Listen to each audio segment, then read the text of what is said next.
Much love and peace to all watching and listening to Candid Stories of My Soul with myself as the host, Raquel Shelby. From the moment we take our first breath and every experience that follows builds us up and creates the individuals we are today. In life, we will experience both the good and the bad because, in order for balance to exist, both must coexist.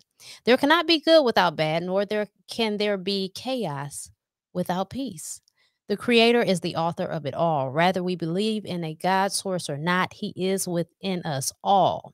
Source is within us and is present at all times just as much as our DNA. You will get to audibly witness many journeys of individuals as they are living, breathing, and ever growing documentaries in the flesh. Many will attest to how the Creator was there, and many of these accounts will be mind blowing. Today, I have Natalie from the Trailblazing and Life Changing podcast, The Conversation Piece. And without further delay, we will get into the story of Natalie, her podcast, and everything that led to this point. So stay with us.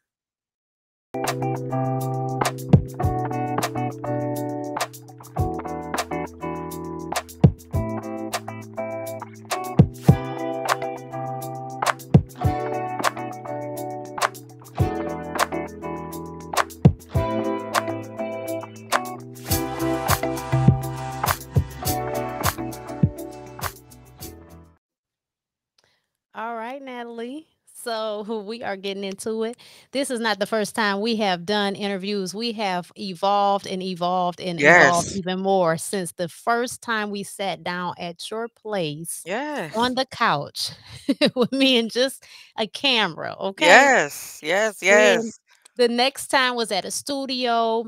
One of our good friends on social media was touched by it. Now we have the conversation piece. So if you could just Yes. go into that, what is the conversation piece about? What has gotten to you to this point? Like, tell us what that's all about. The conversation piece is a podcast slash radio show on Blog Talk Radio. And I actually used to have a radio show on Blog Talk Radio. And I hadn't touched it for about 11 years because of life and, excessive drinking and all that other stuff. So, um, as we got to this point right now, um, something like God just kept saying, like, you need to go back. You need to go back. It just kept being like a thorn in my side. It was something that I just could Mm, not let go of. Every day I wake up and I'll just be thinking about, like, dude, you just need to do the radio show because I was doing the videos and I'm just like, I don't feel like I'm reaching the way I want to reach. And okay. I'm like, okay, I'm gonna do this radio show. I'm gonna do the radio show, but I can't go back to what it was. And I had the opportunity. My fiance and I had the opportunity of listening to some of my old shows, and her facial expressions just said it all. I mean, I was like 23. I was just saying a lot of stuff. It was, a lot of them shows I was under the influence anyway. So it was kind of like it was kind of hard to listen to. And I'm like, Mm, oh God, no, I can't. This can't even be the setup. I don't even think I had a setup. Um, the theme song, I'm like, she was like, this is a theme song, like this is the whole song, like it was a whole song. It was like 4 minutes long. I'm just like, oh, I can't do this. And so I'm like, well, I need a name. I don't know what to call this. Like, my mind goes in different directions, and my fiance is really good with coming up with things. So okay. she kind of just dropped the conversation piece. And I was just like, sometimes some people say stuff and you just kind of get quiet and you be like, hmm. And I'm Mhm. like, yeah, the conversation piece. And the conversation piece is all about what I feel with the Black community is that we don't talk about a lot of things. We don't talk about alcoholism. We don't talk about molestation. We don't talk about mental health.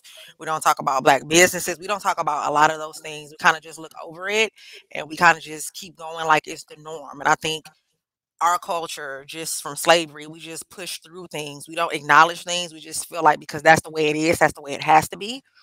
And so Mhm. the conversation piece is really about having those hard conversations that our community refuses to have. And I'm going to continue to talk about things that make people uncomfortable.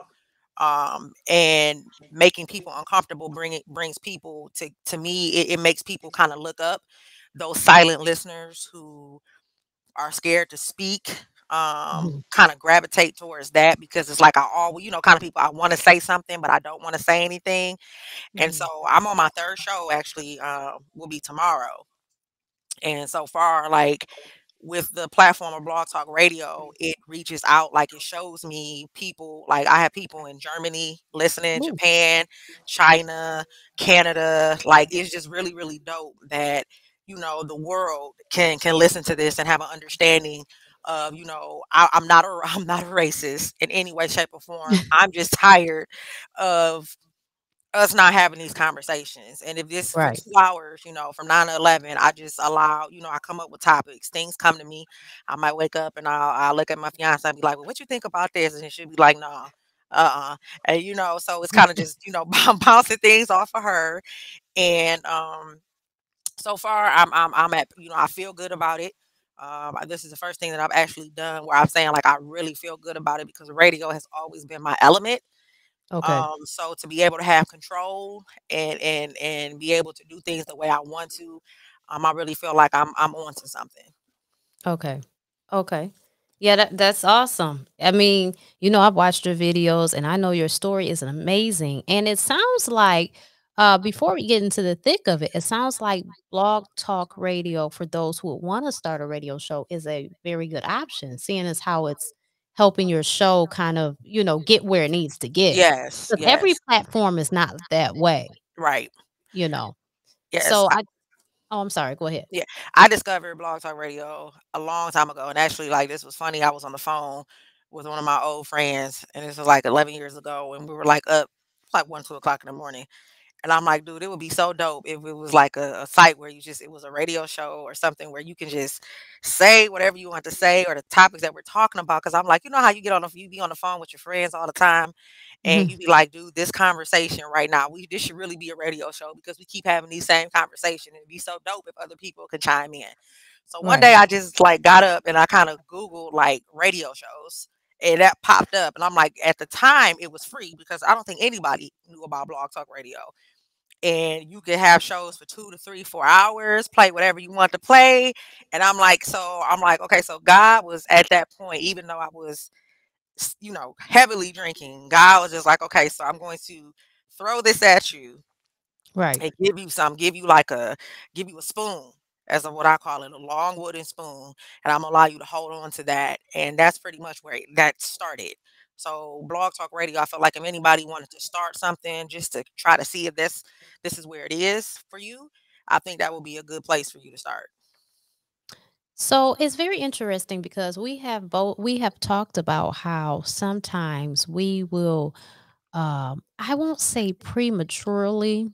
I don't think that's the right word, but we'll be operating in the vision before we know the whole vision, right? So we'll Right. get bits and pieces. So years ago you were doing Blog Talk Radio only to, come back to it with a very now you're focused. You know what I'm saying? Not saying you didn't have a purpose then or a reason behind it, but you really know like this is it. You Right. know what I'm saying? You can feel that in your gut. So that's really amazing. And it's just funny how life goes because we tend to jump in on things Yes. and then we realize, we think that we waste time, but ultimately you're not. You're growing, you're learning. I mean, every day, and Yes. you really look back on the journey and you realize all of this brought me to this point. Right. So, how long have you been sober now? It will be 7 years next year, March 14th. Okay, 7 years. That is amazing. And Thank you. congratulations to Thank you. you. Congratulations to you because you Thank know you. what? That takes a lot of dedication and concentration. And I can't imagine only way I can gauge it it would be food. Me and food. Me and food. Me and food have had a love affair for a very long time. Right.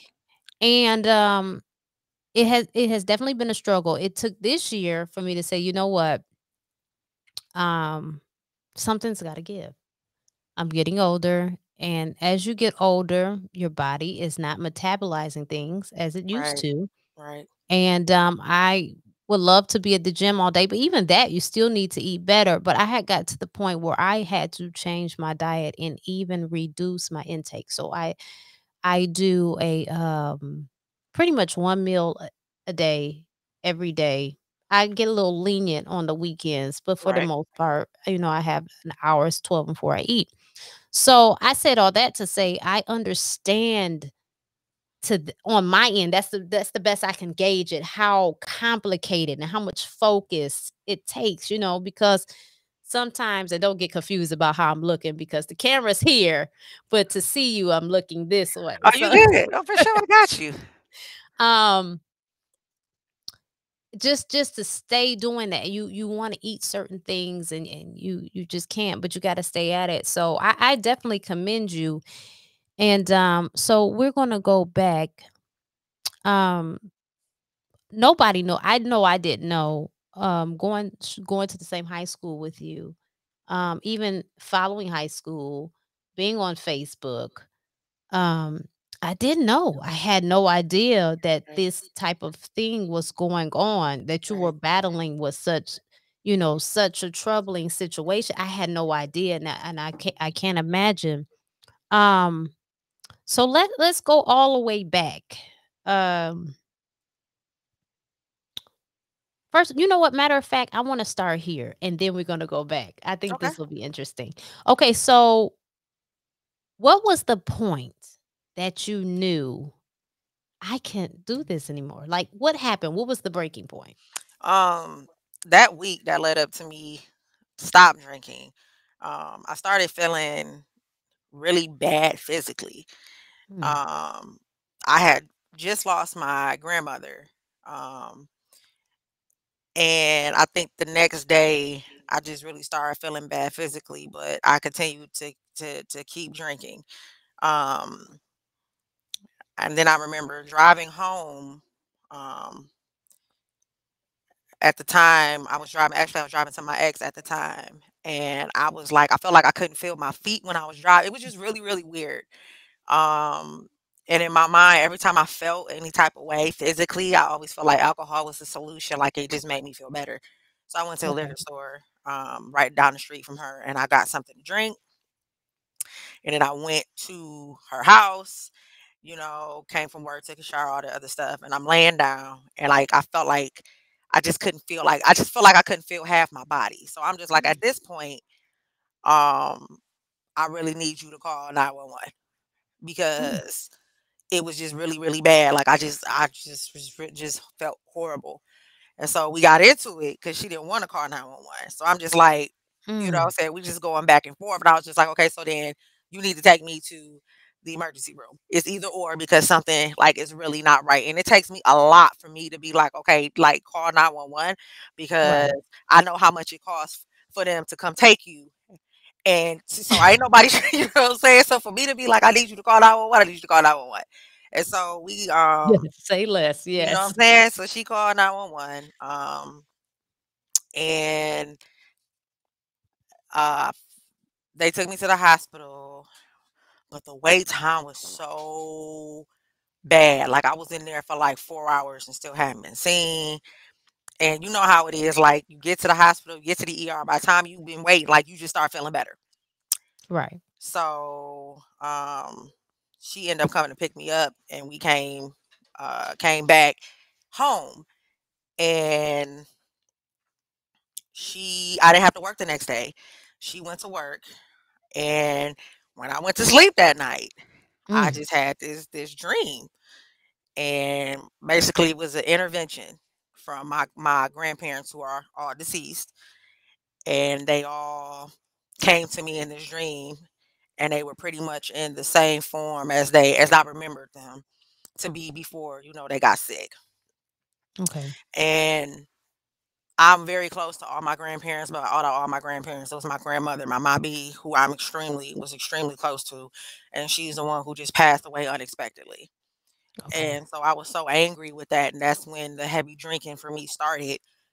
When she passed away, I was just Mm. angry, and so when she came to me in the dream, it was kind of just like she was glowing. She, my grandmother was very jazzy, so she was Okay. glowing. She had on a beautiful outfit, um, and when I saw her, I just wanted to ask her why, like, why didn't you say goodbye? I was just hurt, and Mhm. before I could even get it out, she just hugged me, and she hugged me, and it was just like every emotion that I was feeling, like it just went away. I didn't care anymore. It didn't matter to me why she didn't say goodbye or anything in that manner. It was kind of like she just took all of that out. Mm. But my grandfather, my B's husband, was the last person that was in the dream, and that was the one that, like, that was the one that kind of just hit me. And my grandfather was he was a straight shooter, and Okay. he just asked me, do you want to die? And I said, I kind of laughed. I'm like, what? I'm like, no, I don't want to die. And he just looked at me. And he just said, well, then you keep doing what you're doing, and you're gonna die. And he just walked away and went back Mm. into, where he No, let was. the record rip. And I woke up in tears. Mm. And I said, and I called my ex at work, like it was an emergency. And I just told her, I said, like, I know I've said this a gazillion times, but I swear on everything, I will never ever touch another bottle of liquor again. Like, I'm done. I'm so Okay. done. I'm so done with this. Um, because that was just like, my they're basically telling me I don't stop doing what I'm doing, I'm gonna die. Um, and then 2 days later, I had made a doctor's appointment, and that's another thing about the Black community. Like, we don't like to go see doctors. We just don't.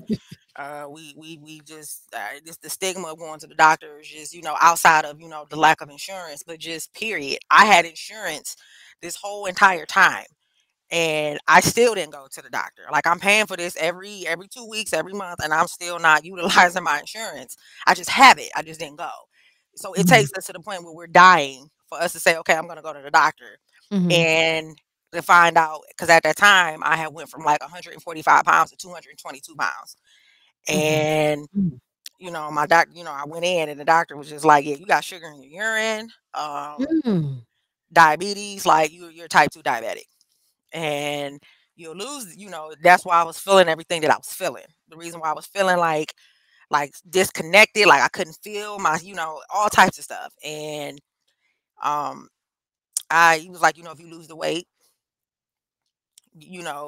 what diet, then you can get off the medication. They had put me on metformin, and the highest they can go was 1,000 milligrams. So I was taking 1,000 milligrams in the morning and 1,000 milligrams at night, Mm. um, in order to stabilize what was going on as far as my sugar.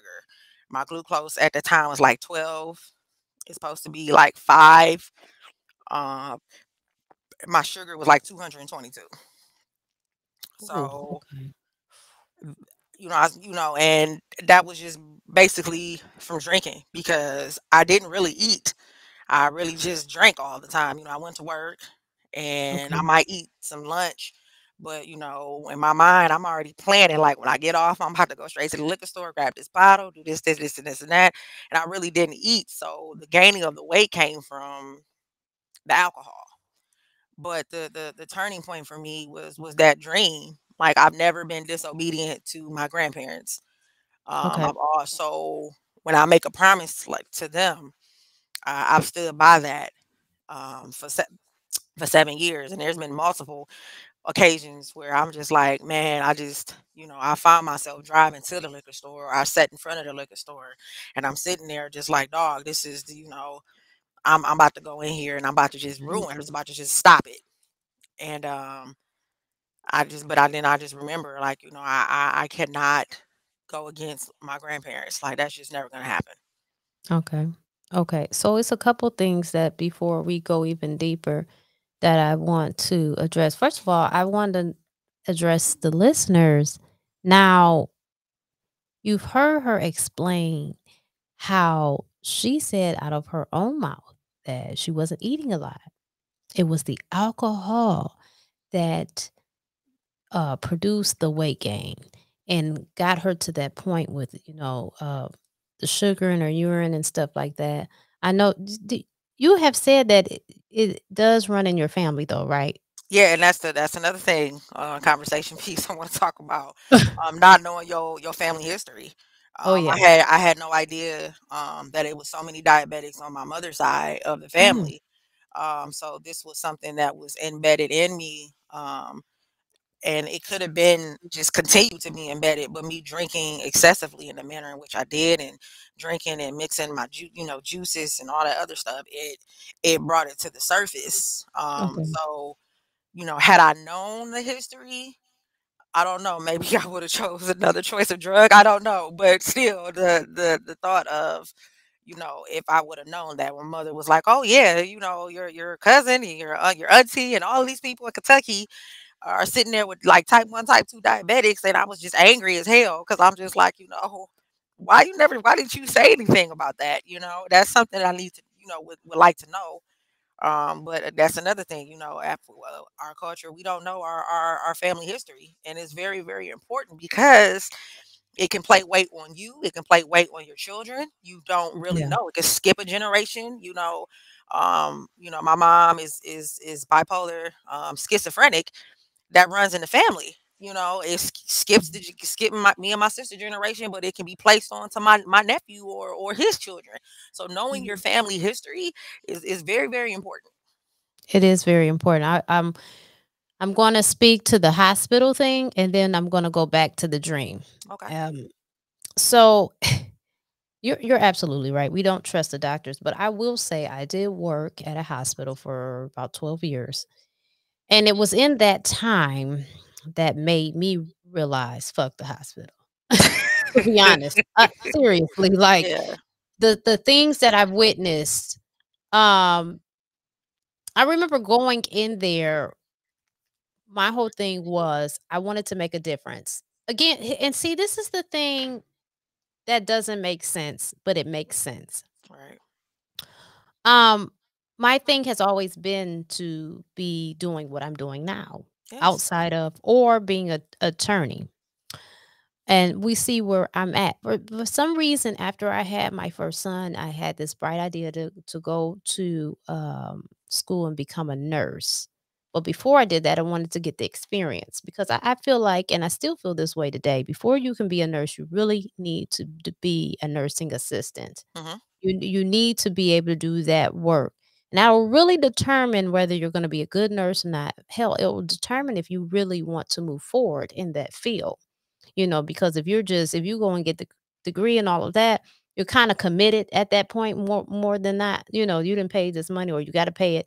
So you're going to go with it and you could hate it. You kind of need to put your toe in the water. But at any rate, um, I realized quickly it wasn't about helping people at all.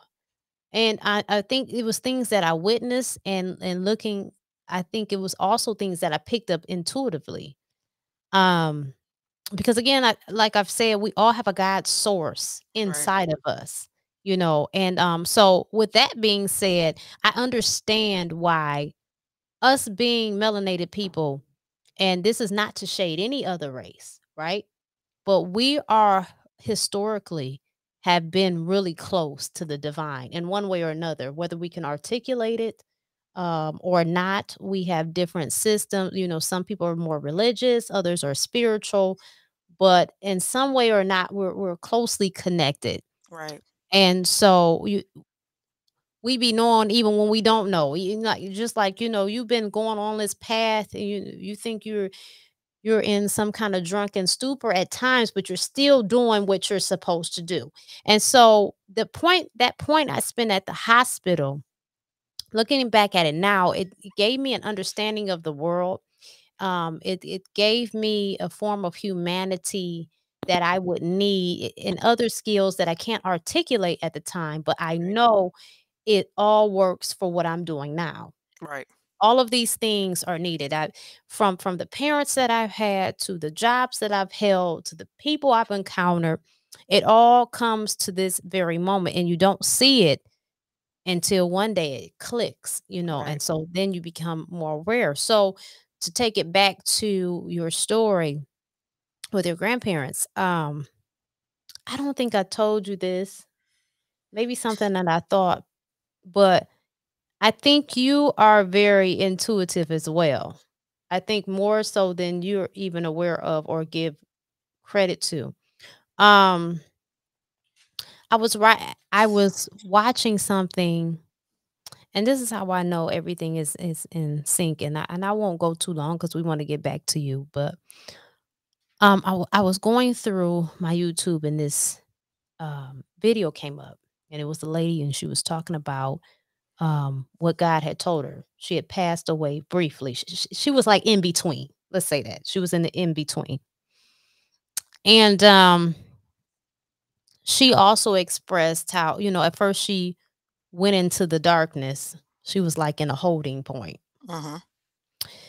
And it had nothing to do with, people be like, oh, she's in hell. No, well, we have to understand that this is very important. And this is something I can say, and it's something that can be debated until you gain understanding. So it's not nothing that you have to take and put in your purse or your briefcase and walk away with. Just listen, let it resonate. And if it doesn't, it doesn't.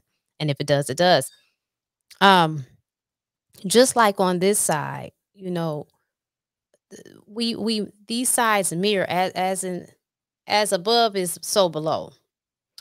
And she was in the dark because she had built this wall around her. So she was, in life, because of the things she had went through, she had built herself into a place where she wasn't even operating in the world normally. It was just like, let me go to work and let me come home. You know what I'm saying? Mhm. She had a lot going on. She had been through a divorce, whatever. And so I forgot why she went into anaphylactic shock, from something, but the Mhm. point is, and the hospital was fucking around, and she ended up, this is what I'm saying, and so she ended up, in between worlds. So she began to think, and, she realized, "What am I supposed to figure out in this moment to get out of here?" And she realized it was the wall she had built up and this, that, and the third. So once she start realizing what was going on, this is what she was mirroring what she had created. The walls began to shatter like shards of glass. And Right. then her loved one came to her, right? I think it Mhm. was her mother or her grandmother. I'm telling you this so you can it can resonate and hit you in the way I need it to. And she is all of a sudden, like anybody would be, this loved one that she loves so much, she begins to cry, and her loved one takes her in, and everything fades away. All those Yes. feelings, everything. It was Mm. peace. And her loved one did confirm that she wasn't, dead. She was Okay. she was still in between. She let her know that. And that a cord, like they tell us, like how the baby is attached to you with an Yes. umbilical cord. Right. When you astral travel or whatever, you're still attached to your body by a cord. And she was still attached to her cord until, Okay. the life force goes, and then, that's that. And then she began to explain that another force came to her. It was it was a huge force. And the force came forth and said, I am that I am. Mm. And she was able, you would have to watch the video. It was really good. But she asked, sh God allowed her to look over her life. A lot of us think that, we're gonna go to heaven or hell, but what they say is you judge yourself. You go over there and you look over your life. And the things that we think that God's thinking about, he ain't even thinking about. You know what Right. I'm saying? He ain't even worried about, he's not concerned with. But just to show you, sometimes, she got over there and seen the life that she was missing, that she was not living because of her pain, and he began to tell her about certain things. It was really deep, but she said, just let me remember, and this, because if I don't, it's going to pretty much be all for naught. That's not Right. verbatim, but she's still going to be lost. Right. And this was a real thing because after she had left her body out of the hospital, she had ended up in the backseat of her sister's car, and she repeated to her sister what she had typed on Facebook, and what she wore, and all of this was real. But I say that to say our ancestors do come and visit us. They do. And yours, you were blessed enough that wasn't a dream. That really happened, Natalie. And it's my brother-in-law came to visit me. And I knew without a shadow of a doubt it was him. From what he said, the conversation we had, and I remember, just like you remember what you just told me like yesterday, from the colors to the appearance to Yeah. everything, when you can feel it, you can almost taste it. That's a real occurrence. They are coming to you. They were serious. And that's a beautiful thing that our people on the other side are still looking out for us, Yes. still championing for us. Yes. You know what I'm saying? So you had a very beautiful experience. But anyway, I hope I didn't get too long-winded Oh, with you that. good. And I hope you guys find value in the stuff that I was just sharing, but I really wanted to make that point. So anyway, let's go back. So you said you started drinking after your grandmother passed away. You were very angry. What type of position? Because I know you love her, but okay, so I'll give an example. We love our family members, but my grandma passed, I didn't cry. You know what I'm Mm. saying? It's not that it's like, "Oh, I hate her," and kick the can. It's just that we didn't, have a very close bond. It's nothing negative to it. It's Right. just, Yeah, I get it. Yeah. and, so what, position did she play or facilitate in your life that brought about that grief? And then we're gonna go be even further behind that. Um, so my grandmother, which my mother's mom, in the beginning, she didn't even really want to have nothing to do with me and my sister. This is the crazy part. My grandmother was a young grandmother. I mean, she wasn't like a young grandmother like these young grandmothers are now, but she was a young grandmother, so she still worked. Her and my grandfather still worked, so spending time with us wasn't I guess, a thing on her radar. My grandmother really didn't start spending time with us until because my grandparents were church people, so they had vacation Bible school, and we would spend the night. Um, in the summertime. And the first week we spent the night, I was about 5, and she had us for the whole week. And I remember her crying when we left, and I couldn't understand why. But I think she realized at that moment what she was missing. Okay. So when my mother got sick, um, and got diagnosed with bipolar and schizophrenia, my grandparents took my mother in, and the court ordered um, them. My dad took me and my sister in, and the court ordered her us to go see my mother every 2 weeks. And so when we saw my mother every 2 weeks, I also saw my grandparents because my mother stayed with my grandparents. Okay. There were times where my mother would disappear, and we didn't know. My grandparents never told us my mother was gone, or they couldn't find her. They would just say that she's how people say she's away or Right. whatever. Mhm. So even when my mother was there, my mother was very out of it. Back in the day, bipolar and schizophrenia, they had all these different type of medications that had you feeling all types of ways, groggy out of it. So a lot of times that we would go over there. My mother was just not present, even Okay. though she was present.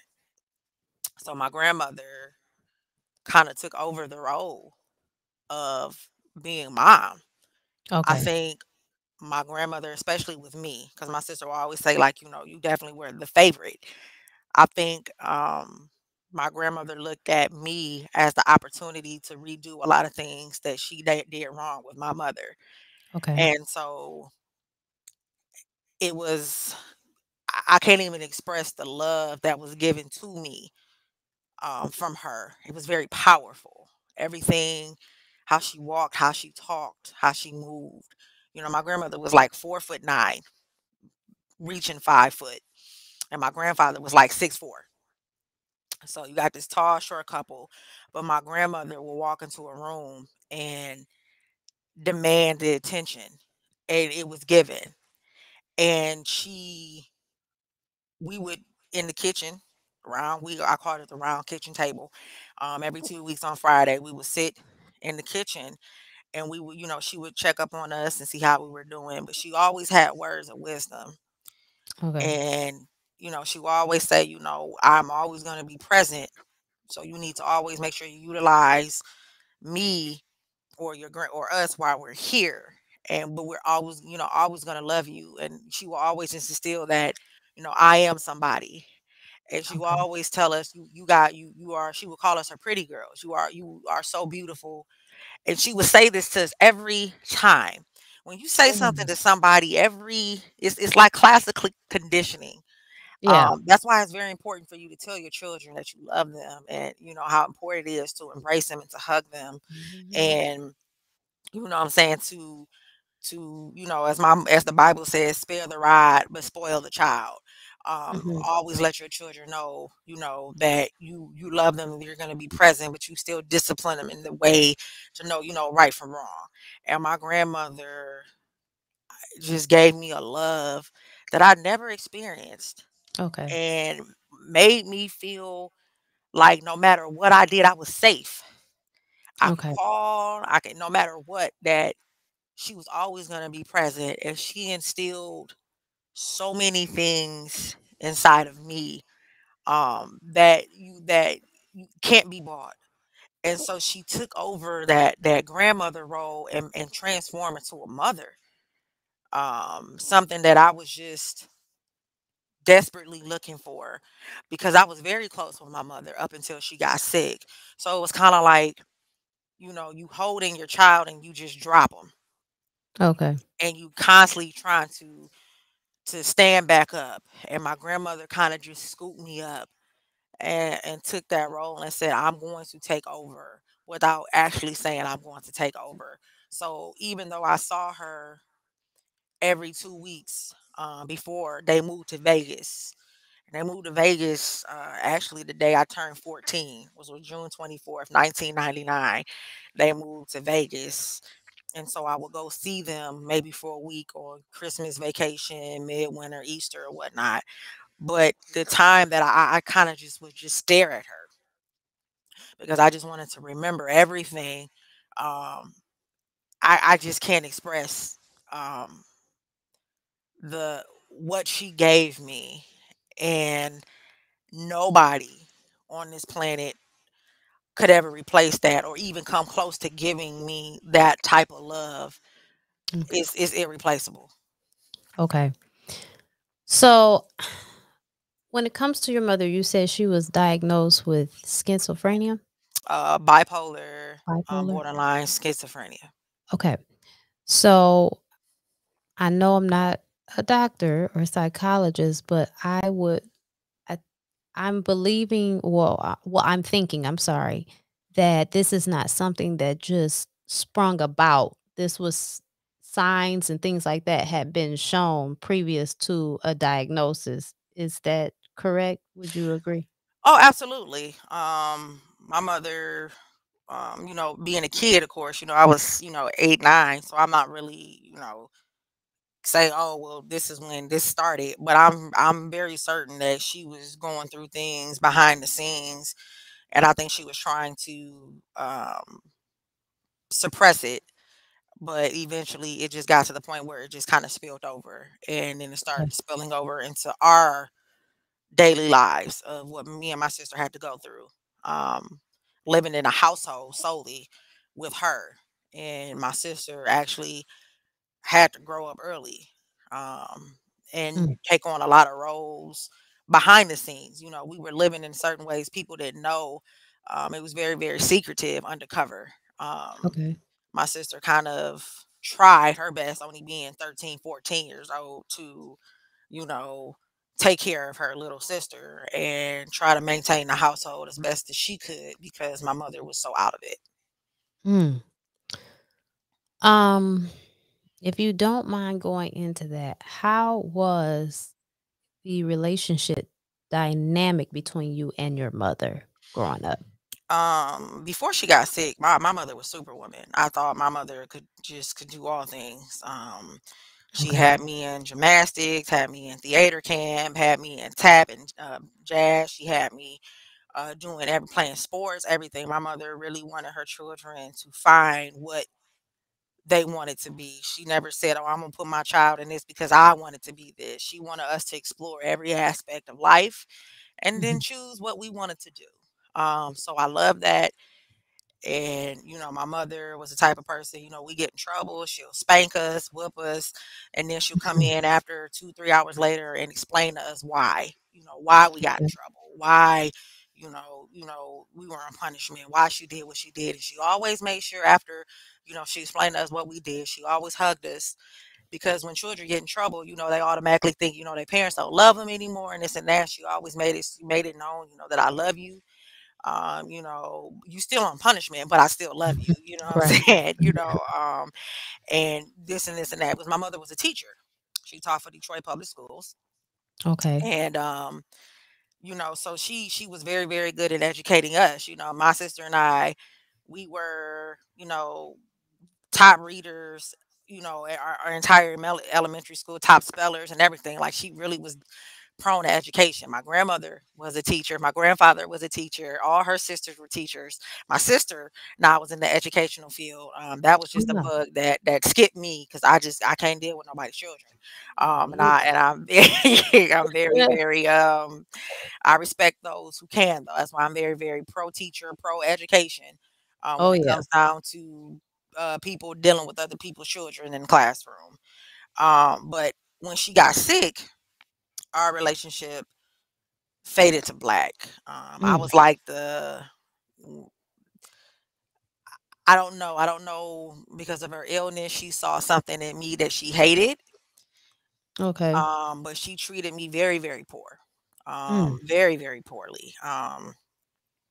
She would lock me in rooms Mm. for days at a time. There were times where my sister had to sneak me food because she wouldn't allow me to eat. Uh, Mm. She would allow me to bathe at times. She would buy my sister all of these things, and I remember this in very particular. My shoes were so messed up; they had holes in them, Oh my and god. my dad, was angry. Like my dad was paying child support. No, he wasn't even paying child support. He wasn't on child support. My dad would pretty much give my mother money every week. My dad's Mm. is an electrical engineer. Okay. So it wasn't like, oh, he couldn't get the money. So my dad wanted to make sure that we were taken care of. Okay. And so my dad wasn't understanding why, my sister was out here rocking, Nike Forces and I got these beat up shoes. So I remember one day my dad took me to MC Sporting Goods and he bought me some cross trainers. And I was so Mhm. happy I had these. I couldn't wait to go to school and show off my shoes and my mother was pissed Mm. that my father had bought me some new gym shoes. So I remember the next day, she took me and my sister to Livonia Mall and bought my sister the new Grand Hills, and she didn't buy me anything. Mm. And she, she would do things like that. She would wash my sister's clothes, wouldn't wash my clothes. So I remember one time I was in the fifth grade and I didn't have any clean clothes, so all I had to wear, uh, and I was a tomboy, so I had no choice but to wear a dress to school Mm. because I didn't have any clean clothes left. Um, One time I don't even remember what I did. She was so angry with me that she threw um she called me downstairs Mm. and she used to have all our pictures, kid pictures, in the window, and she took Mhm. all my pictures and threw them in the trash can. Oh. And then she made me go upstairs. It was one time where she put me on punishment for the entire summer, and then walked in the room and told me, "You're off punishment." and I was so happy. I didn't know why, but I was off punishment. And I remember I took my bike and I ran outside and I rode my bike outside. And about 20 minutes later, she called my name out the window and she told me, "I take it back. You're back on punishment." It was like she would do things to like give me freedom, take it away. Give me freedom, take it away. Yeah, like Um, torture you. yeah. So she would at the time we were staying in Southfield. We were staying in these condominiums of Meadow Grove Village on 9 Mile and Lasser, and we were staying in a two-bedroom spot, and then it was a den. So she gave me the den, and the den didn't have any windows in it. It was like really like a small box actually, and so Mm, that's where I slept. mm, That's where I slept, and I remember my father the day they came to get all our stuff out. My father, my stepmom told me my father walked away. My dad is not an emotional person, mhm, but when he saw how I was living, I was pretty much living like a dog. That's how he described it. I was mm, living like a dog. And my sister, she had her room, a TV, everything. But me, I was living like a dog. I pretty much stayed in darkness. And that's something that is carried on to my adulthood. I'm very comfortable in dark spaces, very, very comfortable being in just rooms, just being in a room by myself in the dark. And I think it had a lot to do with childhood because that's just how I was. I was kept in a room in the dark, and the only thing that really gave me any type of hope was my mother had a radio, a little AM FM radio that she kept on 104.3, and I would listen to music all day, which mm. transferred into me being a DJ, my love and passion for music. There we Um, go. There my, we go. See my what I'm mother, saying? my mother was very, she was always also into music, and my stepmom and my dad, everybody was into music. But I think what kept me alive was listening to the radio station, and 104.3 played all types of music from the Beatles, Tina Turner, Jackson 5, Michael, Prince, all of that. So my registry of music is so it doesn't just it's not just hip hop, it's not just R&B, it's rock and roll, it's classical music, Yanni, jazz, Najee, all of that stem from me just sitting there all day listening to music. And I would hear it so much that I was just looking forward to, because people didn't know, I'll go to school and then I'll be locked up, and music was the only thing that really gave me solitude. And I remember my dad actually bought me wireless headphones that had the AM FM. And this is before my dad knew what was going on in the house. And I didn't tell my mother that he got it for me. I snuck him in the house. So when I Yeah. would go to sleep, I would listen to music when I was asleep, and I'll have one ear on and one ear off, so I can hear my mother moving around. If she was coming out, I'd hurry up and take them off, so she Right. didn't take away from me. But that, I mean, I was listening to all types of things. When I was on punishment, I would put them in my ears, and was able to listen to what I wanted to listen to. Have has your mother ever addressed any of these things that have occurred? I remember um, when I was with my ex, and my drinking had gotten really, really bad. Mhm. Um, Not like bad, but like bad. And she was just like, I can't continue to deal with your behavior. And this is when she and I actually decided we were going to cohabitate. We had a condo out by the airport. Um, and my mother, my grandparents had deceased, and my mother was staying with my sister in Belleville. And she was like, "You need to address this with your mother.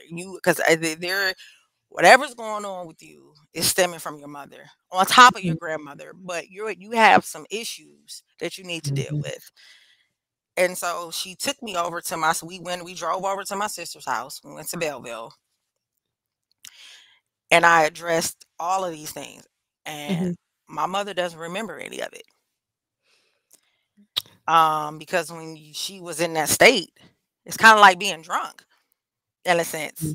She did not remember 99.9 of the percent of the things that she did to me. mm, And mm, so it was kind of one of those, at this point, you're either going to get over it mhm. because there's no answers. She couldn't give me any answers as to why because she didn't remember. So how do you talk to somebody or ask for explanations and they can't remember anything? Are you sure she couldn't remember or she had convenient amnesia? Or were you I really really don't know. okay, That was one of those. I don't know if you don't want to face okay. what you've done, Parents do or that now. yeah, okay, and I They do know, that now. or you genuinely don't remember. And I just Okay, know I told her, I said, all my life, and even in college and high school, they asked us to pick topics of things we wanted to write about. And I always wrote about bipolar disorder okay. because I wanted to understand it and have an understanding as to why she did the things that she did to me. And I asked her, why was it just me? Why wasn't it Erica too? Right. Why did you only put me through this and not put Erica through? And she couldn't give me an answer. She didn't know. So I told you we were gonna get deep on this show. And we were even on your show, you want to talk about things that are uncomfortable and that we don't Exactly. talk about. So please don't take offense to anything I'm gonna ask you. And if you don't feel comfortable answering it, we Oh, can move absolutely. forward. Um one question. Do you and Erica share the same father? Yes. Okay. Okay, so we can't go there. Eliminate that. Is it possible that there is a colorism issue in your family? And the reason why I say that, or with her, the reason why I asked that, because I remember growing up. I don't know if you ever seen my grandma on Facebook, but she be sharing my stuff. Her name is Mary. Hmm. But grandma is funny. I remember one time she was making reference to someone having a baby and hopefully they didn't come out too dark. Now, to her defense, coming up in that era, it kinda makes sense why they would say that, you know what I'm saying? Because Right. probably being younger, being dark was Well, when you problematic. was light, you could work in the big house. When you was dark, you Yeah, worked in the field. So, right, right. that's There how are that some was. reasons behind this insanity, you know what I'm Yes. saying? So, because what I'm trying to do is I'm trying to figure out because even with her being bipolar and having the other situation going on, the 2 situations going on, she was still treating your sister better. So what is the difference here? You guys share the same father. Um, you're caramel complected, but you are darker than your sister. Yes. I'm just trying to figure out what could it be? Like what or is there something that is like your mother? Do you guys have similar traits that you could figure out that she might not? What I saw, and actually while we're talking, I always, every time I tell my story, I always things revelations come to me. Mhm. And I used to think it was because I look like my father. Because I said, well, maybe it was because, I look like my dad and their relationship wasn't, you know, good at that time. Okay. But as you're talking to me and you're asking me these questions, I don't feel like it was because I look like my dad. I feel like it was because I look like her mother. Mm. We're doing powerful work here, honey. Okay. Didn't I Yes, we tell you we was are. gonna get Yes, to some yes. stuff? I believe it was because I look like my grandmother. I hold very, very strong features of my grandmother. And my grandmother and my mother did not get along um, Mm, for a while. They became best friends, and when my mother lived with went to live with her parents. But when my mother did and my grandmother did not get along, and I really believe that a lot of her anger when she saw me, she saw my grandmother, And I Mhm. feel like she took that anger, what she wanted to take out on, but couldn't, at that time. My grandma will beat that ass. But, Yeah. looking at me, I think she was able to take out a lot of her anger for my grandmother on me growing up. Um, and it sucks because then my grandmother saw me and saw her child and what the things that she did to her growing up. I don't know what that was consist of. My Mm. mother didn't talk about it, nor did my grandmother.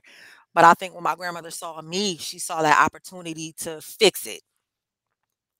So she took me and I could tell she saw how broken I was. And she tried to do everything. Everybody, and I'm going on a tangent, but this is really just kind of striking a nerve. No, you're right. Everybody saw me as I want to fix Natalie Mm. because I failed Natalie. My father, he always treated me different from my siblings Mhm. because he saw how I was living. I mean, I was living like a dog. Mhm. So he always did more for me than he did for the rest of his children because he was trying Mhm. to fix something in me. My Mhm. grandmother saw how broken I was and how she broke my mother. And I think she blamed herself for the way my mother ended up. And so she saw me as the opportunity I'm gonna fix Natalie. Mhm. And I was, when you a child, you loving it because you like, man, yeah, I'm about to get these shoes, I'm about to get these clothes, I'm about to get this first down jacket, I'm about to get, I'm about to do all of these, all of these things. But in reality, my ass should have been in therapy. Yeah. I should have been in therapy. I really Yeah. should have been in therapy. Because you took me from one household to one household. I'm going to this household every 2 weeks, and I'm seeing a shell of my mother, and that's really fucked me up. And then I'm going Mm. back into a household, and my dad is with his wife, and I'm not really fucking with her, Mm. and so I couldn't wait to get the hell out the house. It's And a I was lot gonna get going out the on. house by the any means necessary. Yeah. But in the meantime, between time, my dad got this Hennessy. He got this, this Jack Daniels. I'm going over my grandma's house, and I'm not realizing she's an alcoholic. She's drinking Christian Brothers every second she got. They got a whole bar because you know how to Detroit, how the basement was set up back in the day. Where you got a bar. Every damn basement had a bar, Mhm. and she got Seagram's Bumpy Face gin. So I'm drinking gin just to go to Okay. sleep at night. I'm 13, 14, taking shots just so I can go to sleep because my mind was just all over the place. And I hated the fact that I had to leave my grandmother to go back to Southfield. Right. You know what I'm saying? I wanted to stay there. Um, because again, like I said, my grandmother loved on me in a way I can't even break it down in words of the love and what she gave me. It Mhm. was I could do no wrong. Oh, don't get me wrong, she'll check me in a heartbeat, Mhm. but it was with love. It was with Okay. love. And it never made me feel weak, less than. And she didn't have to yell at me. It was a very, very strong, powerful presence. And to be in that presence, I can't even express that type of presence. Mhm. It was just overall, but I could not. I believe my mother treated me in that manner, and I think she really and this is my opinion. I Mhm. really feel like she became envious of my grandmother because when I would go see my mom, I Mhm. never went to go see my mom. I went to go see my grandmother. So I would walk Okay. in that house, and my grandmother would have to force me to go see my mother in the room because I didn't go to her. I would go straight to my grandmother. And she would have to direct me. Did you address your mother? Did you say hello to your mother? And even as we got older, my grandfather would have to call me. He would cuss me out like because I wouldn't call my mom. Even to this day, my mother is in our relationship. I can go months and years without talking to my mother, and it doesn't make me feel any type of way. My father, oh no, I have to talk to him 3, 4 times out the week. But my Okay. mom, at first I thought it was because I was angry, But when you're conditioned, this is just what it was. I know I have a mother. I love my mother because she gave me life, and I respect my mother because this is how we were brought up, to respect our parents. Right. But I don't have to talk to her. It doesn't Mm-mm. make me feel it doesn't make me feel any type of way. Mm-mm. It's like I know I have mother issues. I have mother issues like crazy. I don't understand a child's relationship with their mother. I don't understand why a child has to have their mom. I don't understand why they have to be attached to their mother. Um, at certain times, it makes me feel like the child is weak if they have to be so attached to their mother. It doesn't I don't resonate with that. It I look at a child and be like, why do you have to be so attached to your mother? Our I mother, don't get it. It just doesn't make any sense to me. well, our mothers are nurturers, and they give us the love and the understand. They are what makes us humane. They are what gives us humanity. They are the ones that teaches us how we should love. And we still get that in other ways, you know what I'm saying? You still learning through life. But I want to say this before I address two things that you said. Um I want to let you know that I believe, this is just put on me to say this. I believe that you came through this family to break the curse. You are going, because there's a lot of cycles going on here. I hear alcohol. I hear some, toxic behaviors going on, things not getting addressed. And the spilling is going around like it's back and forth and back. It's very interesting, these dynamics. And you were born into this family to break it for the lineage to come, to go forward. You're going to break the cycle. And you're going to break the cycle because you are breaking the cycle, and because I'm supposed to tell you this, you will go forward and make sure that you break the cycle. It has to be broken, and you have to do it. Um Unfortunately, change can be painful, and sometimes, people are martyrs. And you don't have to be Martin Luther King. Don't nobody have to execute you or Oh nothing. But no, no, I'm not you doing. No, no, you know what I'm I saying? want to live. I mean, no Yeah, shade, you will no live. disrespect. We want you to live. We want My you to live. purpose is to live. But you I'm not representing the black race. right, I'm right, not right, right. standing on a mountaintop saying that my eyes have seen. Like he said in his speech that he knew he was gonna die. Like his Yeah. eyes, he's seen it. Like I know I'm gonna die. Oh yeah. I'm not trying to be. That's not my. I don't feel like that's what God has set me up for No, no, no. But at you, all. metaphorically, you are the Martin Luther King of your family. Just to put it in perspective. So, we put these names. We diagnose things because we have to put we have to understand them. We have to put meaning to them. We have to know what's going on. So we have to attach names and labels to things. But the thing about uh, transgressions and unforgiveness and trauma, and pain, with certain traumas, people, you have heard different stories. I'm sure they were going through a traumatic experience. They leave their body, or their mind goes to a different place to protect them. And in certain cases, that begins to turn into schizophrenia. When you have things that are untreated, traumas and stuff like that, pains, hurts, it's like they begin to hatch little eggs. They don't go anywhere. You try to push them away, but they manifest themselves in an evil way, or a chaotic way. And then we come up with these. This person's bipolar, this person's schizophrenic, and they're broken. They need healing. And once they begin to heal themselves, they can begin to put the pieces back together and become whole. But when you're broken, you're just that. You take a piece of glass, throw it on the ground, it shatters into pieces. This glass is now schizophrenic. You see what I'm saying?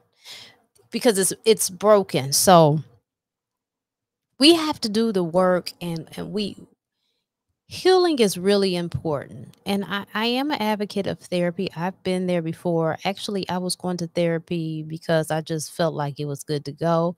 And I wanted, it was shits and giggles to me for a degree. I wanted to see if the therapist would think I was nuts. You know what I'm saying? Like if he would get shocked from Yeah. my craziness. So I have my own weird ways of doing things, but I didn't continue.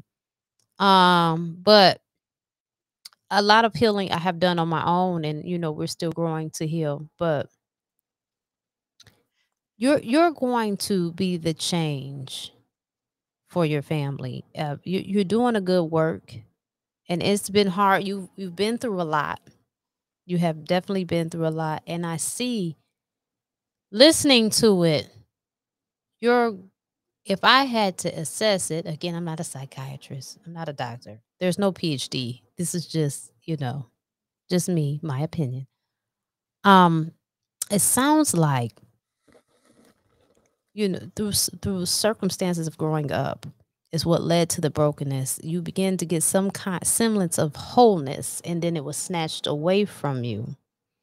And that was like the straw that broke the camel's back. You know what I'm saying? Here's my Yeah. security, here's my love. And you were already dibbling and dabbling in the drinking because you had seen it and it was accessible. You know what I'm saying? And you're trying to escape. So everything went into overdrive.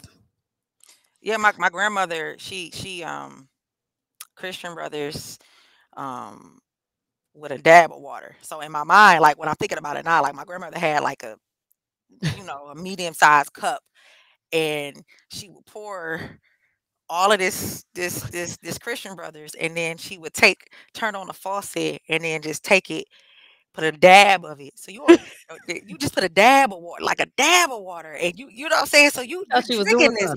you know what I'm saying? So I'm like, you're really not even diluting it. In your mind, it's like you just putting a dab, like a beaker, like some water, and then you would drink like 4 or 5 glasses of this a night.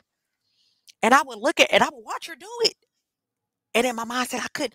My goal was I can't wait to drink with my grandmother. I can't wait. Oh.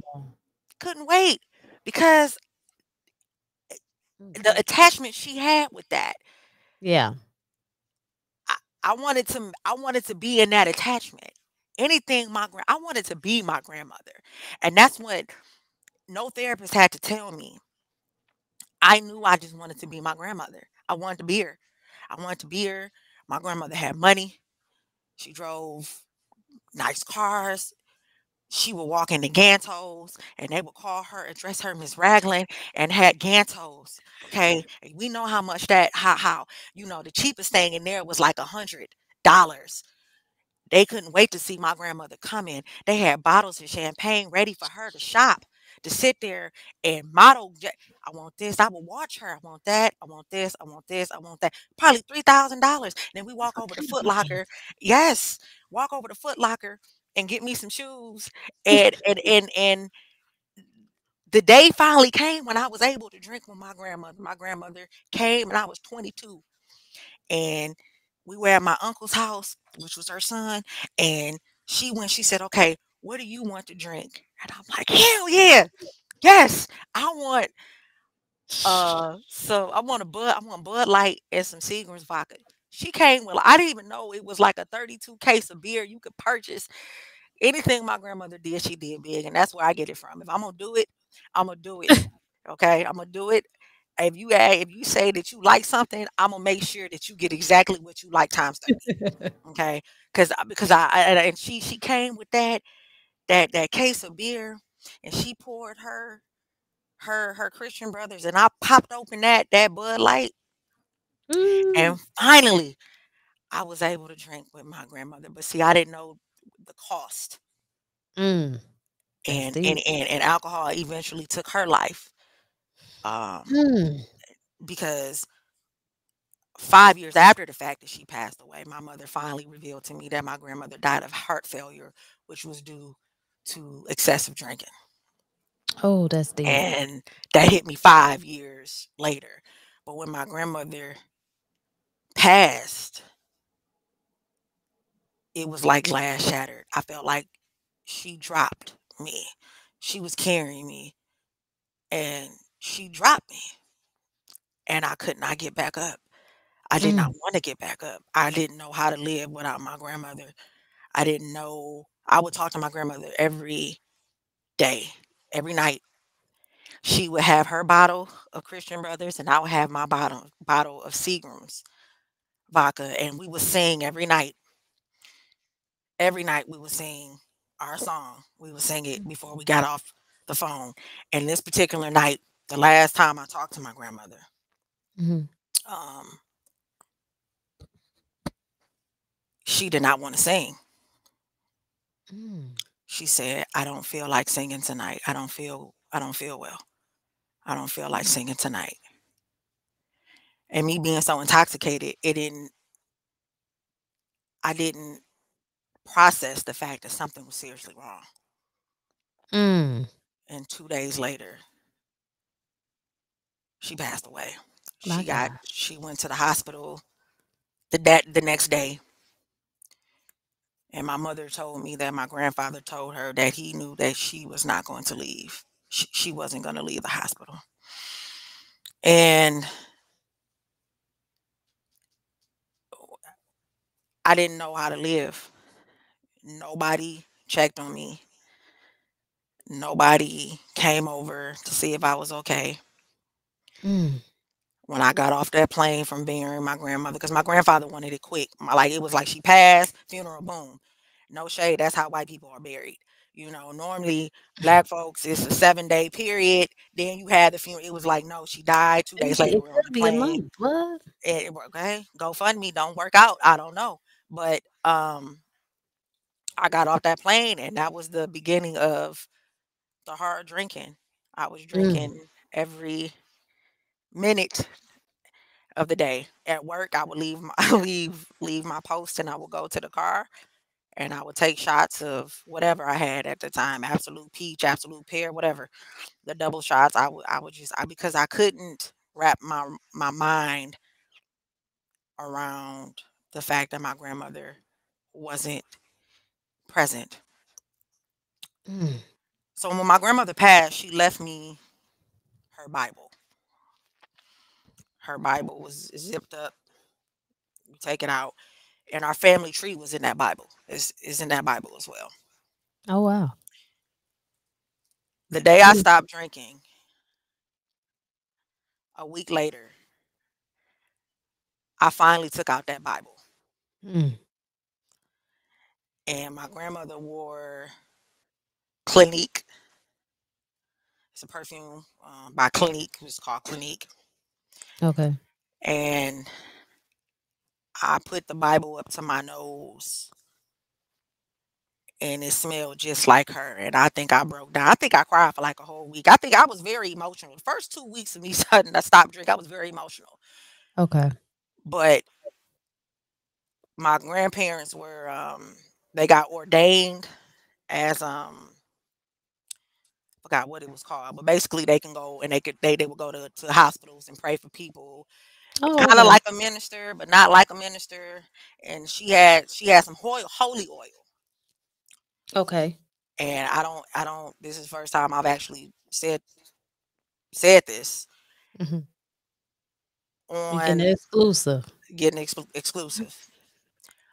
So on the anniversary of her death, Mhm. I go inside of her Bible, inside the Bible pouch of the book, and I take out the holy oil, and I put some on my finger, and I put a cross over my head, Mhm. and I pray, Mhm. um, because I used to be depressed. I mean, on the anniversary of her death, and then 5 days later was her birthday. So I had to deal with the death and then deal with the birthday. And so the oil, it just makes me feel some type of way because she prayed over this oil herself. Mm. So I put it on me on the anniversary of her passing to That's give beautiful. me hope. That's actually beautiful. That is. Wow. Wow. Um, This is a lot, and it's good. It's deep, and this is what people really need to hear. I know you were saying you were out partying with friends. You did haven't said this today. I'm just recapping some things. I know you said you were out partying with friends, and how friends would allow you to drive drunk, and or even down to now trying to now no, I'm sorry. Now in your sobriety, those friends feel a certain type of way because you don't want to drink up, stuff like that.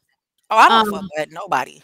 Um, though those I don't fuck with anybody who allowed me to get into the car when I was belligerently drunk and allowed me to pull off. I don't fuck with them. And they yeah. still drink. They still drink to this day. I don't deal with none of them. Um, Mm, you want my friend and you not a friend to yourself because you yeah. still don't see that there's a flaw. You still in the club. See, like I said, I wasn't a partier. I was a very strategic alcoholic. I didn't deal with people because I didn't want people to know. That's why nobody knew I had an issue because I drank in the privacy of my own home. But when I did Mhm. venture out, for the most part, I hung with my family because I knew my family was gonna make sure that I was okay. My Right. family was not gonna allow me to drive home drunk, and I spent a lot of time with my cousin's house and my auntie who passed away almost 3 years ago of breast cancer. She would Mm, never allow me to drive home drunk, and I right. would spend nights and nights over there. Like I would spend 3 4 days over there on drinking binges as Mm, because we will all be drinking and I'll be getting drink and I'll pass out, wake up, drink, and she would feed me and make sure that I was okay. And when mhm, she felt like I was okay to drive home, then she mhm. would say, "Here are your keys and you can go home." And then I Right. would go home. But the Mm, people that I did hang out with from the times that I did get drunk, I mhm. remember one person in particular, and I'm not gonna say their name. I'm really Let me not let gonna say their let me bring name. them out to the front of the Okay, congregation. okay, I'm not gonna put them to the pulpit. I'm not gonna bring them to that. But I remember it was their birthday and I DJ'd. Mm, Okay, I DJ'd their birthday party. And um we mhm. got toe up. We got toe up. I don't even know how I got my equipment in the car. I can't even tell you this. I can't even tell you this. All I know is I woke up in darkness and I didn't even know where I was. Come to find out Mm, I was in my house. I was on the couch in the dark. So the first thing I did when I woke up is I looked outside to see if my car was there. It was there. Second thing I did was I opened up the door and I walked outside and I looked at my car to make sure that there were no dents, there was no blood, there was no nothing. ooh, now Make that's sure that I scary. didn't hit anybody, I didn't hit anything. We passed that. Made it home fine, I guess. Next thing I did was, where the hell is my wallet? My wallet was on the table. Thank God. I opened it up to make sure all my cards was there. The next thing I Mhm. looked for was where the hell is my phone? That took about a 15-minute thing. The phone somehow was in the crevices of the couch. I pulled that up. The next thing I did was I opened up my phone and looked through my pictures from last night because I don't remember what happened. I looked at the video. Half the videos I don't even remember making, but one video stuck out in particular. I Ooh, had the here we video go. up because it's the phone. So I had my phone up like this and I'm talking and I said, "All right, y'all, I'm about to go. I'm about to leave." Mhm. And somebody yelled, "Don't let her drive home." This particular person said, "Oh, she good." Not you had it on record. Mhm. Mm, And after and yeah, and we, you know, they didn't call and I said the sober when I sobered up, I said, "I'm gonna see if they gonna hit me up to see if I made it home." If I mhm. made it. Nope. No. So let me ask you, this same person, has this person ever called you, and have they ever asked like what happened to us, and have you ever had the chance to confront that and say, "And I have it on camera?" When I actually that's funny you asked that. When I got sober, I stopped talking to him. Like I'm the type of person I just stopped talking to you. I don't give you a heads up, none of that. I just stopped talking to you because Fuck, I don't need to explain myself. I'm grown as hell. I just don't have to talk to you. Um, Ooh, you sound like Whitney. I feel like I so like to communicate. I'm not I don't feel like, because I feel like you know what you did. You know what you done. And you know my whole platform now is sobriety, and you're not on my level, and you still doing the same things you did 10 years ago. I don't need to talk to you. I don't need to explain nothing to you, because half the time I don't even know if we're talking, if you are under the influence, you might not even remember this conversation. Okay, well, I can get it from that standpoint, but I think I'm in between on that one. I do because, you know, sometimes people are just ignorant. Like they Oh, are I really agree with that. fucked up. And if no one comes forward and calls them out, then either, I mean, even if they know, I think deep down we all kind of have a knowing of the fucked upness, but then there is the situations that you've been you for so long, you don't even realize it. It's like, you might notice you smell like boo boo for day one, but by Mhm. day seven, shit isn't the norm. All right, right. So I think as just looking at trying to, and this is from my viewpoint and where I'm standing in, my purpose and things, the way I see things in life. I kind of feel like if we want the world to be better, we gotta at least say, this is what's up. Like, this is what's up. We're not going to go back and forth about this. And I'm not saying you did that wrong because what you said, the motherfucker probably wouldn't even know. They wouldn't even remember anyway. But I'm just saying, this happened. It wasn't cool. I have it on record. I just wanted to let you know. So going forward, maybe you can do better. But right here, our road has ended. I wish you well and This move is forward. this is how I am, because I've had many situations where I've stopped talking to people. Some Mhm. people didn't reach out, and we just don't talk. Okay. Some people have reached out, and I will talk to you, and I Hmm. will let you know that our friendship has expired. And I said it just like that to a certain person, that our friendship is has expired. I don't feel any type of way about it, because I feel like you know that you ain't shit. You know what you know you aren't shit. And the thing about it is that I'm gonna give you the opportunity to even tell me just how much of an ain't shit person you are. Oh my God. We never have to talk again. And certain people I have not spoken to. Um, and so it's not like I don't give you the opportunity. If you do call and say, "Hey, dog, I ain't talked to you in 3 years," and it's sad that it took you 3 years to realize I'm not fucking with you, but I still give you the opportunity to. I will still have a dialogue with you. So it's not like I say you tried to reach out and I don't talk to you. I will talk to you, and I will listen to the BS that you trying to say to me.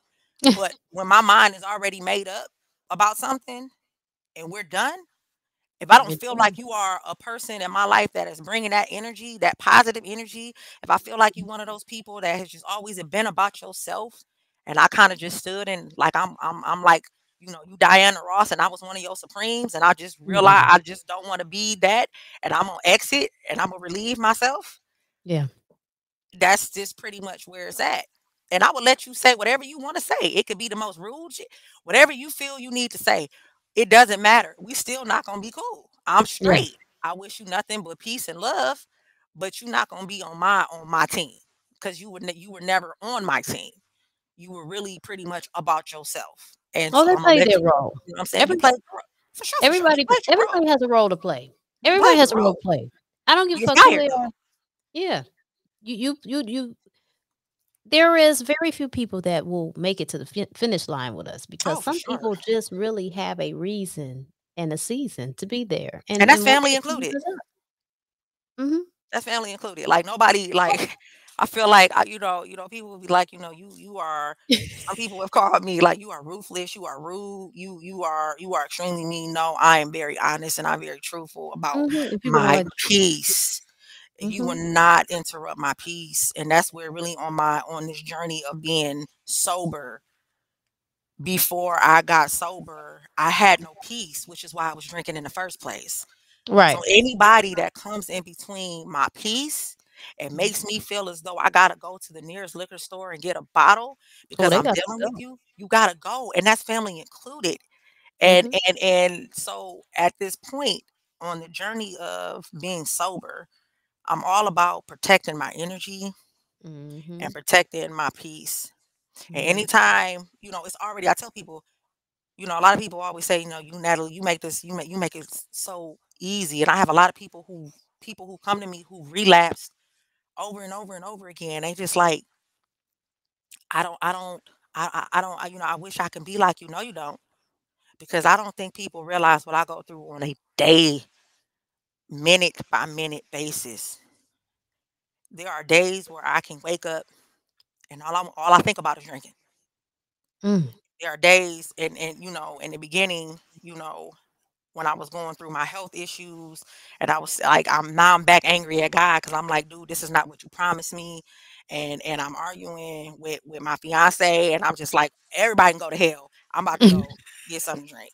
Cause it's just so much. And for me to have to block out those Mm-mm. thoughts of wanting to drink and then feeling the watering of my mouth and the taste of it.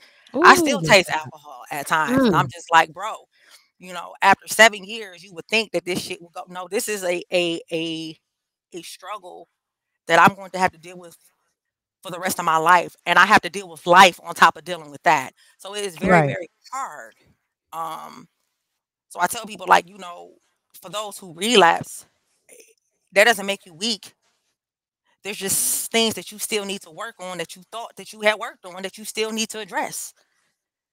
Mhm. There's and is never going to be an easy moment in an alcoholic's life, a Mhm. recovering alcoholic's life, where you're gonna say, "I got it, and I'm okay to take a drink." No, you're not. Don't you ever, whoever's listening to this, a recovering alcoholic, you would never be able to take a drink, just one drink. You would never be able to because if you could, you wouldn't be in the situation that you're in right now. Right. And the moment you accept that, I think that's the moment where you'll stop relapsing. Because most people who relapse, that's the moment they be like, okay, I can drink. I'm okay to take one drink. No, no, no, no. It's kind of like having diabetes, real talk. Like you all like this is just what you have. And your body is just designed in this way. So you would never be able on a level to be able to say that I'm going to be able to take one drink and I'm going to be no, because the moment you take that one drink, that impulse in you is going to go, it's like this. It's like this. And you just like, okay, I'm gonna take another. I'm gonna take another. I'm gonna take another. I'm gonna take another. I'm gonna take another until you wake up, you black out. Mm. And every time I drank, I black out. There was not one moment, there was not one time in my life where I took a drink and just took one damn drink and did not black out. Mm. I would drink to fucking black out. And that's just really what it was. And people ask me, if I could do it all over, would I do it differently? Absolutely not. Because God designed, like every time I think about, even when we having these conversations, there were certain moments in my life where I'm just like, God set this up for me to be in this position right now to help other people. And I had to Yeah. go through it. I had to go through it. I had to go through it. I had to go through the hospitalizations. I Mhm. had to go through the blackout moments. I had to go through crashing my car. I had to go through cussing out everybody and shooting my guns, shooting shotguns up in the air, trying to shoot, kill God, all types of shit. I had to go through What? it. Yes, yes, girl. I had to go through it in order to be able to stand and tell my story to help other people. It's So not I don't funny, regret but nothing. it's so much personality in the story, you know what I'm saying? Even in it, it's just like, "You did what?" Like, Yeah, yeah, yeah, I mean, but I don't know, it's your story, you know what I'm saying? And it's painful, it's beautiful, it's hurtful, it's delightful, it's a whole lot of things, yeah, and, life is complicated. I think when we're going through it, I think we have to remember that we are spirits living a human experience. Yeah. And it seems hard, and you're like, it's not fair, but you got to understand that this is just a moment in time. When you transition, you will be fine. But these are the things that we are going through uh, to evolve humanity, to help one another, Right. and so it's hard because you still have the humanity aspect to deal with. You're still in the flesh. You're still Yeah. in this meat suit. You're still in the understanding of it. That's why Versus I say I'm human first and I'm sober yes, second. yes, I'm human first and I'm sober second. As much as I would love to be sober first and human second, I know that I, every day I fuck up. I fuck yeah, up something. That's just being human. I can't change the fact that I'm human. I am not God. I am not perfect. Um, yeah. and that's something that my fiance says to me all the time. Like she be like, "I'm not perfect," because I be saying some fucked up ass shit. I know I do. I do. You know what I'm saying? I do. I do. And Me and too. I she's do like, it but too. she like that the whole concept of like I'm not perfect. You know what I'm saying? And I don't expect anybody to be. You know what I'm saying? That's your And next T-shirt. I'm not perfect. I'm not perfect. All I can strive to do is just do better. Yeah. Hey, there Yes. we go. There we go. She There in the we go. background talk about don't feed into it. Like, no, I got her in the background. She been sitting here listening, like, but I am not perfect. Because if I was, I wouldn't be in a recovery alcoholic. Yeah. You know what I'm saying? I just, so and if anybody who's going through this right now and starting out their first day of sobriety, first of all, congratulations.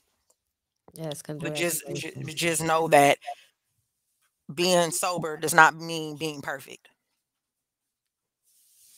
Being Yeah. sober means exactly what it is, not using a substance to function.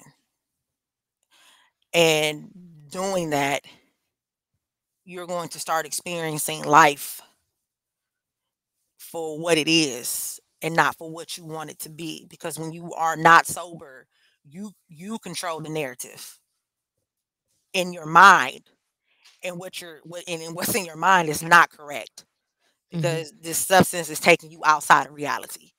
Alright. Yeah. Being sober means dealing with life, Yeah.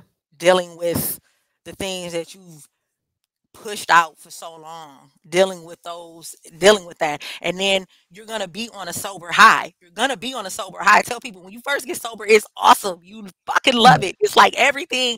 It's like, yes, I'm sober. I'm sober. I'm sober. I'm staying sober. I'm doing sober. I'm doing these things. I'm awesome. And you're going to love it.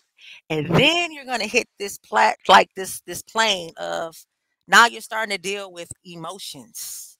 You're Mm. starting to deal Yeah. with those feelings, and you're gonna start feeling things, and like, damn, you're gonna start snapping on people, and you're gonna be like, what the fuck? Like, what's like, why am I so just and that's because the emotions you've been suppressing are finally starting to come out, and you got some decisions to make. You can either go to a therapist, sit down and talk to somebody because you might need to get that shit out, Mhm. or you can write it out, journalize it, because now you spend so much time drinking. Now you gotta like, dog, what the hell am I supposed to do? What do I do with all of this shit? Mhm. Play basketball, run, whatever is healthy for you.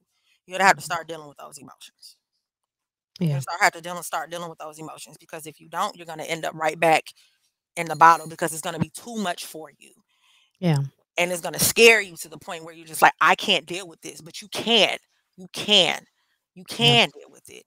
And you will deal with it because you have to deal with it. Mhm. Especially those who got children, Oh, who yeah. got kids, and they looking to you and they looking for you.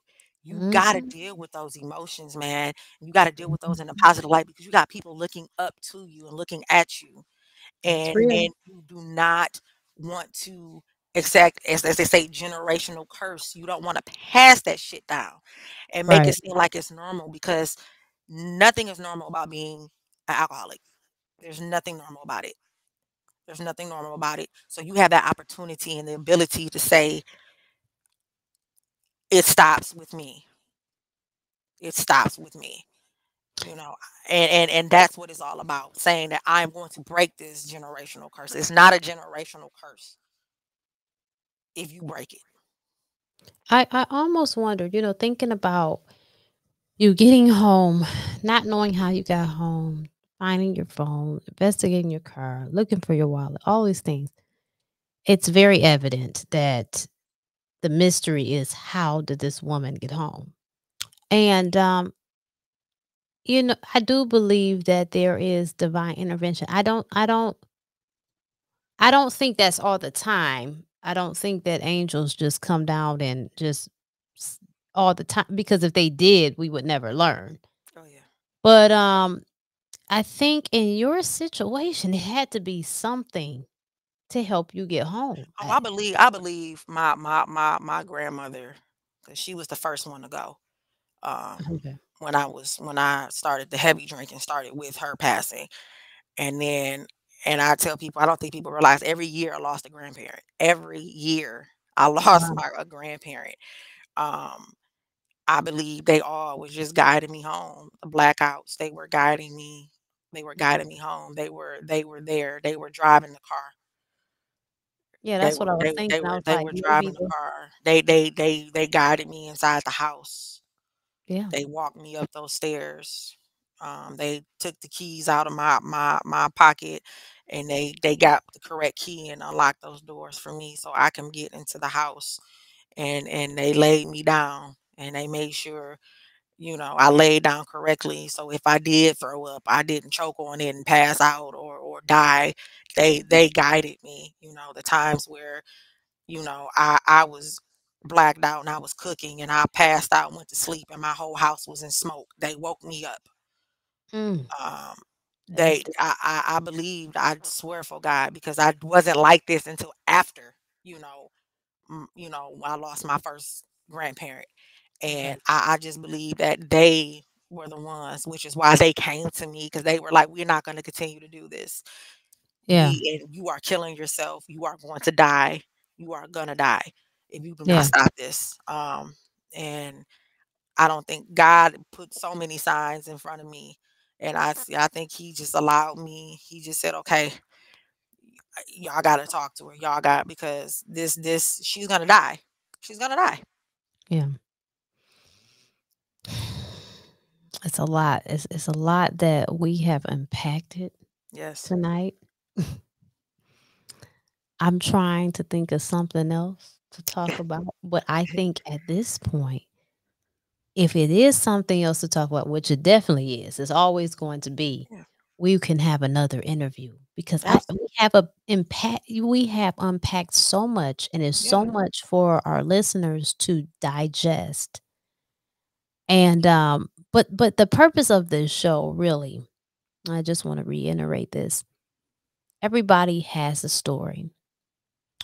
So often it's funny. I was thinking about this, and I want to explain a little bit, because I haven't, here this show was popping up. I haven't put nothing on Facebook or nothing. I haven't really broke down what and why and whatever, just moving forward. And I also deleted my Instagram, as you know. Right. Yes, I know. I mean, it Yeah, I know. started completely over because I had over 16,000 followers, but it's not a big deal, because I mean, that doesn't necessarily mean they would have translated over, and the Instagram is so flaky and funny, it just wasn't working out. It wasn't beneficial, I'll just Right. say that. So it was nothing, and I think in the grand scheme of things, things are how they need to be, because it's already sometimes hard walking away from things, but some things run its course, and what I was doing previous to this was the training ground, and I was kinda getting to this anyway, because you and I had an interview before, and I had another interview,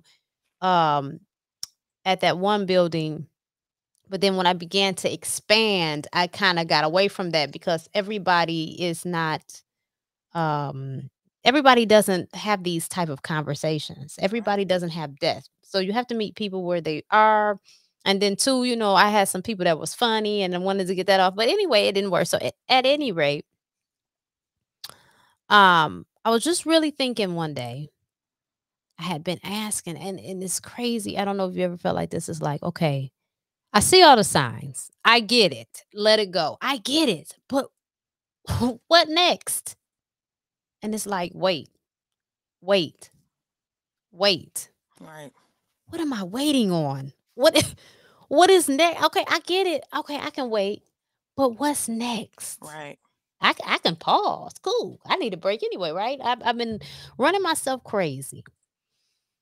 And so I was thinking, and the thoughts start pouring in, and they were coming in fragmented. But one night they just start coming in like this. And, we are so intertwined, and so a lot of us, not us, but a lot of us are so I don't know, enamored or impressed by celebrity lifestyles. But I don't think that people in entertainment are impressive. If anything, to me, I think it's very sad because I feel like the very things that they are trying to acquire is the things that they're losing out on. Yeah. They don't, a lot of them don't have real love and relationships and Hmm. peace. They're always got to be on the move. They're a slave to now their materialism because they have to keep that up. Once you get so much, you don't want to just walk away, right? It's not Instagram flowers. We're talking about huge just houses and beautiful Right. cars, and that shit doesn't mean anything, but still once you have it, you're going to be reluctant to just Right. walk away. So they do these things and they even compromise themselves. They become a slave to what they're doing. But the beauty is the everyday person. We look at people every day and that person got a bad attitude or what's going on with them. But how often we come up with our own assessments and assumptions based on what we see. We take things for face value. But how often do we ever look at that person and say, "What's their story?" Because they Right. have one. They Exactly. have one, and so many people have deep stories.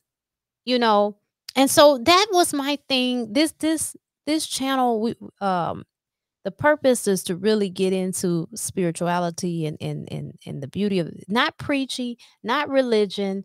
That's not my interest, but to really get into the core of the goodness of the Creator and how He has manifested Himself in different people's lives, Yes. different experiences.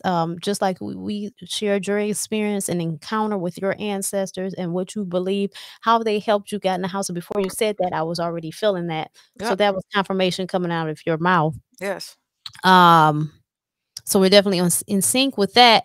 Um, these are the things, and it will get deeper as we go forward. So this Yes. is what this channel is about. I'm doing something different, and I think it's I'm dope. really excited about it. I Yeah, I think think it's dope. thanks. I think this is I think for you, I'm just speaking into you. I Mm, think you started off with this doing interviews like this. yeah. And like you said, I think you got sidetracked. I think you got pushed off of your course, which we all do. I Yeah. got pushed off my course. It took me 11 years to get back to the conversation piece.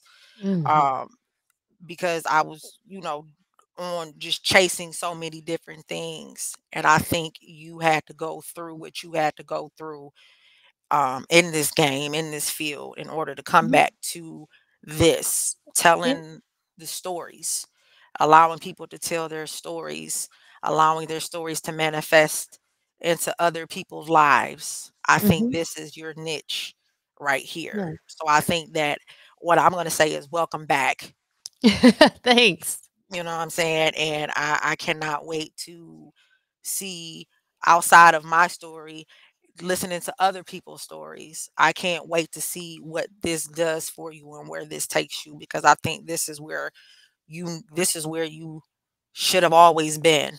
Yeah. And so I'm excited for it, and I know that not just my story, but other people's stories that you're going to interview are going to change people's lives, and what you're doing is going to change people's Mhm. lives. And I think that's what you're supposed to do. You're supposed to help other people that you don't even know Yes. about what you're doing right now. So I'm excited for you. I appreciate it. I Yes. appreciate it. By the time you're probably watching this and listening, we've probably already had an event because by this time, at our first event, I'm going to announce what's going on. Yeah. I will have so many interviews put to the side and we'll begin to release them after people know what's going on and Yep. they're interested in stuff like that. And so that's when they will come. And I am excited. And I will say for both of us, you know, you got to go through a period of growth. I mean, because when you're talking about helping people heal, there is a certain level of knowledge and experience that you need even to do that. Yes. You see what I'm saying? I mean, Yes. because even when I sat down with you to do your first interview, I knew it was going to be a powerful interview, but I still didn't have that full scope. Yeah. That under you see what I'm saying? So it just be partial visions and you're so right. It's so many things, man. I had a guy that was amazing. I'm gonna get him back on there. I don't know if you see my interview with Tiara. I'm gonna do one with her on Thursday. The one that her mom was murdered. We're Yes. going Yes. to so we're gonna get Yes. to the thick of it. Cause see, Yes. I'm in my comfortable space. So just Yes. kind of how I navigated with you. Oh, we're gonna get deep. Yes. Her and I are gonna get deep into it. So it's so many amazing things. And I have to say, I don't miss anything. Everything fell apart right when it should Should have. have. I mean, stuff was really falling apart, Nat. Like No, I, vitamin I I D. believe it. I believe it. It was they literally announced their finale for the first season. We'll be back in 2 weeks. And in my spirit, I said they won't be back. Not in 2 weeks. I didn't know they wasn't gonna come back at all. But I said they wouldn't be back in 2 weeks. And next thing I know, they fell out. They fell out. And then I'm trying to wait, what's going on here? You know what I'm saying? And I mean, I have really, because I am the type of person is what is move forward in a lot of ways, but I had to get to that point too. Right. I had to get to that. So when I tell you growth is something, it's been a lot of growth and processes. But I was like, more than anything, y'all gotta friendship, y'all friendship is important. You don't want to throw this away, whatever. And I know they'll be fine, but it happened how it needed to happen so I Okay. could go on, Go on you and do your know. thing. And Yeah. that's everything, comes full circle. You Yeah. started off doing things like this, and now you are back doing things like this. And so, like I said, I can't wait to see where this takes you. Because I know it's going to take you in the right places. I feel like this is your niche right here, and that's what I'm saying. I'm welcome back. Thank you so much. No Well, problem. everyone, we thank you so much for tuning into this. I'm just going to ask that you give us a positive review if you're listening from Apple Podcasts or any podcast that will allow you to give any positive review. Please do so. Please leave us some comments. Please share this with somebody and please tell someone about us. We are really trying to help humanity here. Tune into the conversation piece. It comes on live. I'm telling you, Natalie has a real fucking radio show. Like, it's legit like a radio show. I was listening like, "Is this really Yo, radio?" You have to, like, listen to it for yourself. It's effortless. I mean, she does it so well. It's well put together. It's really her lane, so you've got to listen and tell others about it. Communication really is key for various things, and we need y'all to communicate. We need y'all to use your throat chakra to get the word out about the beautiful things we're doing. And we thank you so much for tuning in. And I hope that you have gathered something from this And it's funny because tomorrow night I'm going to be on her show. But by the time you see this, you're gonna have to go back. You're gonna have to go to the Right. conversation piece and listen to it. Yes, But yes. again, we appreciate y'all. And we're gonna check you on the next episode. Stay tuned. All right now. All right now. Yes, All right. blogtalkradio.com/Natastically D. That's it. And any other thing outside of that you want them to know? Um, I'm on Facebook, Natastically D, and those who can't spell that is Nasticlyd. Webb, Webb on Facebook, and Natastically D on Instagram. That's where you can find me. And again, on blogtalkradio.com/Natastically D to get directly to my page and my radio show. It'll take you directly there.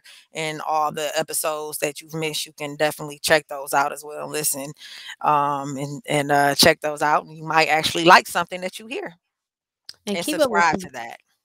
Yes, and keep up with me at Racqi Road TV. That's RACQI ROAD TV.com. And you can actually add a slash to that and network behind that too. To find all the social media and stuff like that and really get a full scope of what's going on. But the website will do the same thing. So thank you again, Nat. Thanks for No joining me, problem. Thank being you for my having first me. interview. It was Hey, excellent. yes, yes, And, yes, no doubt. I'm gonna ask you your feedback when we get done with his For sure, for sure. But that's most definitely. All right. See you later. Yep, yep, Bye-bye. yep.